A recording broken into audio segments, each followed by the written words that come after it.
Hello, friends. Welcome to Daily Scripture with Tim Wildsmith, presented by the New International Version and the NIV Daily Scripture Bible. In this podcast, we are taking a journey through the entire Bible together, one day, one episode, one passage at a time. This is day 25.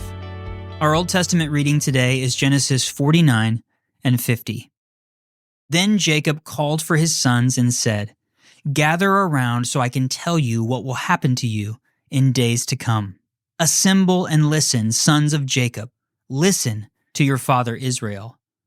Reuben, you are my firstborn, my might, the first sign of my strength, excelling in honor, excelling in power. Turbulent as the waters, you will no longer excel, for you went up onto your father's bed, onto my couch, and defiled it. Simeon and Levi are brothers. Their swords are weapons of violence. Let me not enter their council. Let me not join their assembly. For they have killed men in their anger and hamstrung oxen as they pleased. Cursed be their anger so fierce and their fury so cruel.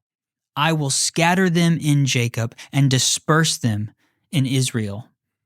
Judah, your brothers will praise you. Your hand will be on the neck of your enemies. Your father's sons will bow down to you. You are a lion's cub, Judah.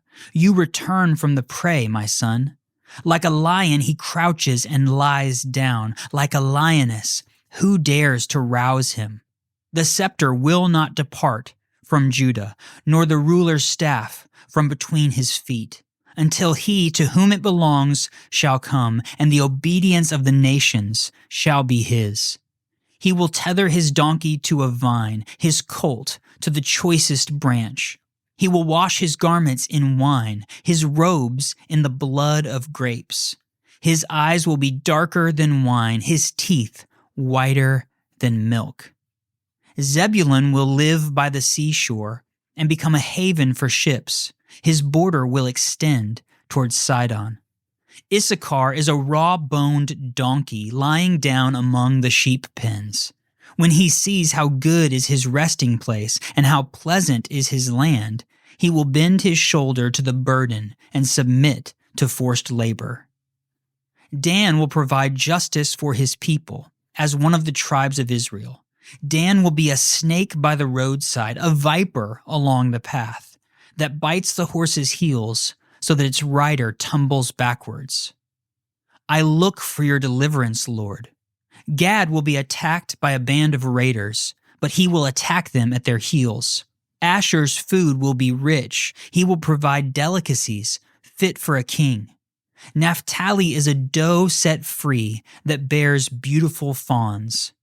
Joseph is a fruitful vine near a spring, whose branches climb over a wall. With bitterness, archers attacked him. They shot at him with hostility, but his bow remained steady.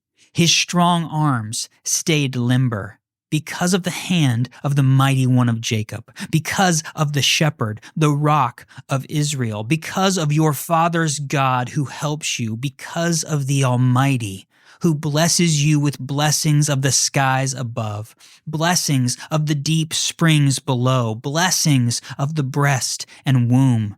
Your father's blessings are greater than the blessings of the ancient mountains, than the bounty of the age-old hills.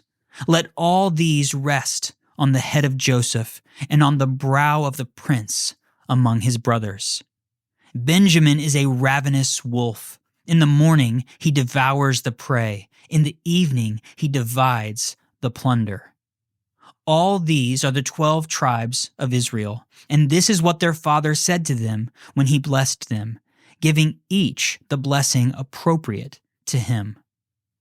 Then he gave them these instructions. I am about to be gathered to my people. Bury me with my fathers in the cave in the field of Ephron the Hittite, the cave in the field of Machpelah, near Mamre in Canaan, which Abraham bought along with the field as a burial place from Ephron the Hittite. There Abraham and his wife Sarah were buried. There Isaac and his wife Rebekah were buried, and there I buried Leah. The field and the cave in it were bought from the Hittites. When Jacob had finished giving instructions to his sons, he drew his feet up into the bed, breathed his last, and was gathered to his people. Chapter 50. Joseph threw himself on his father and wept over him and kissed him. Then Joseph directed the physicians in his service to embalm his father Israel. So the physicians embalmed him, taking a full 40 days, for that was the time required for embalming. And the Egyptians mourned for him 70 days. When the days of mourning had passed, Joseph said to Pharaoh's court, "If I have found favor in your eyes, speak to Pharaoh for me. Tell him, my father made me swear an oath and said, I am about to die. Bury me in the tomb I dug for myself in the land of Canaan. Now let me go up and bury my father. Then I will return." Pharaoh said, "Go up and bury your father, as he made you swear to do." So Joseph went up to bury his father. All Pharaoh's officials accompanied him, the dignitaries of his court and all the dignitaries of Egypt, besides all the members of Joseph's household and his brothers and those belonging to his father's household. Only their children and their flocks and herds were left in Goshen. Chariots and horsemen also went up with him. It was a very large company. When they reached the threshing floor of Atad near the Jordan, they lamented loudly and bitterly, and there Joseph observed a 7-day period of mourning for his father.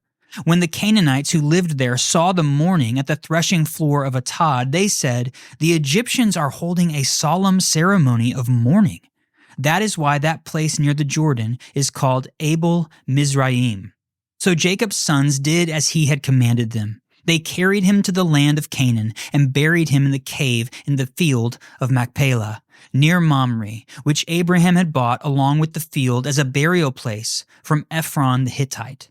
After burying his father, Joseph returned to Egypt, together with his brothers and all the others who had gone with him to bury his father. When Joseph's brothers saw that their father was dead, they said, "What if Joseph holds a grudge against us and pays us back for all the wrongs we did to him?" So they sent word to Joseph saying, "Your father left these instructions before he died. This is what you are to say to Joseph. I ask you to forgive your brothers the sins and the wrongs they committed in treating you so badly. Now please forgive the sins of the servants of the God of your father." When their message came to him, Joseph wept.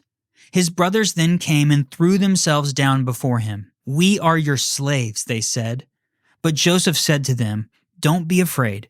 Am I in the place of God? You intended to harm me, but God intended it for good, to accomplish what is now being done, the saving of many lives. So then, don't be afraid. I will provide for you and your children." And he reassured them and spoke kindly to them. Joseph stayed in Egypt along with his father's family. He lived 110 years and saw the third generation of Ephraim's children. Also the children of Machir, son of Manasseh, were placed at birth on Joseph's knees. Then Joseph said to his brothers, "I am about to die, but God will surely come to your aid and take you up out of this land to the land he promised on oath to Abraham, Isaac, and Jacob." And Joseph made the Israelites swear an oath and said, "God will surely come to your aid, and then you must carry my bones up from this place." So Joseph died at the age of 110, and after they embalmed him, he was placed in a coffin in Egypt. Our New Testament reading today is Matthew 17:14 through 18:9. When they came to the crowd, a man approached Jesus and knelt before him. "Lord, have mercy on my son," he said. "He has seizures and is suffering greatly. He often falls into the fire or into the water. I brought him to your disciples, but they could not heal him." "You unbelieving and perverse generation," Jesus replied, "how long shall I stay with you? How long shall I put up with you? Bring the boy here to me."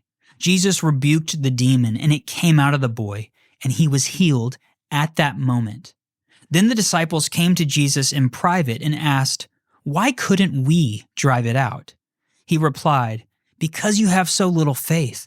Truly, I tell you, if you have faith as small as a mustard seed, you can say to this mountain, 'Move from here to there,' and it will move. Nothing will be impossible for you." When they came together in Galilee, he said to them, "The Son of Man is going to be delivered into the hands of men. They will kill him, and on the third day he will be raised to life."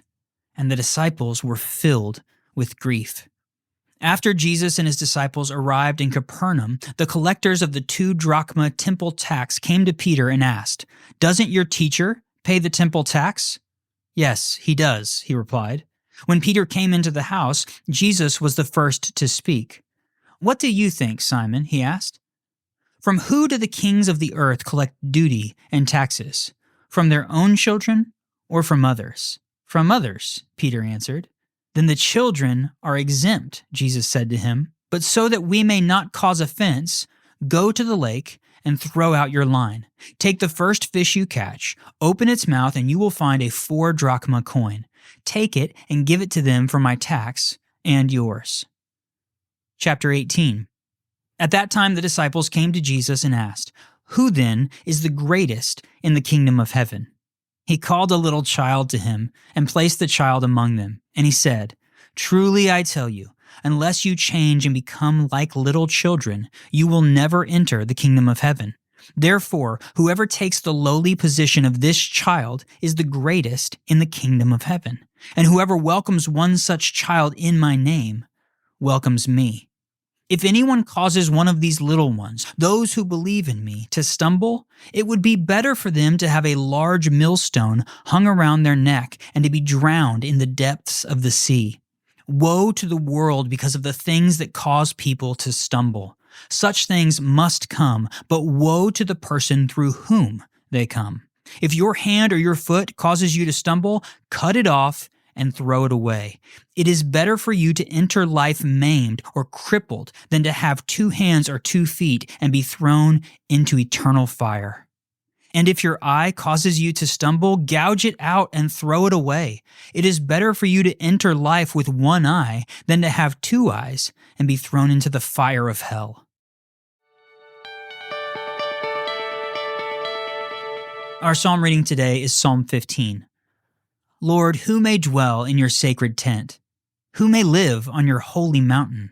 The one whose walk is blameless, who does what is righteous, who speaks the truth from their heart, whose tongue utters no slander, who does no wrong to a neighbor and casts no slur on others, who despises a vile person but honors those who fear the Lord, who keeps an oath even when it hurts and does not change their mind, who lends money to the poor without interest and does not accept a bribe against the innocent.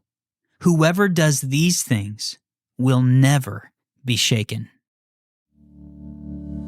Thanks for joining me for day 25 of Daily Scripture with Tim Wildsmith, presented by the New International Version and the NIV Daily Scripture Bible. In case you missed it, we just finished our first book of the Bible. Genesis is complete. Tomorrow we will be moving on to Exodus. The story really starts to ramp up and get wild over these next few days. So hey, let's just pause there and celebrate the fact that we're in this. We're 25 days in. We've got a lot of time in front of us this year, but we've completed a book of the Bible, and that's something to be really excited about. I want you to be encouraged. I'm hearing from a lot of people who are excited about this reading plan, who are doing this together. So definitely check out my website. It's dailyscripture.timwildsmith.com. It's got links to all of the different things that we're doing, the book, the podcast, the Bible. You can hang out with us on Instagram and Facebook and share what you're loving about this, or even share your struggles and be encouraged by other people out there. The goal of this Reading the Bible Together plan was just that, to do this together and to find some encouragement along the way. So definitely find me on social media or my YouTube channel. All of the links to those things are in the show notes, as well as links to where you can order a copy of the NIV Daily Scripture Bible. I know I talk about it every day, but it really is a great resource for this reading plan. And my book, Daily Scripture Guidebook, will help you along the way make sense of all of this and apply it to your life. I'm so excited about this. I'm having a great time. I hope you are too. Grace and peace, friends. I'll meet you back here tomorrow.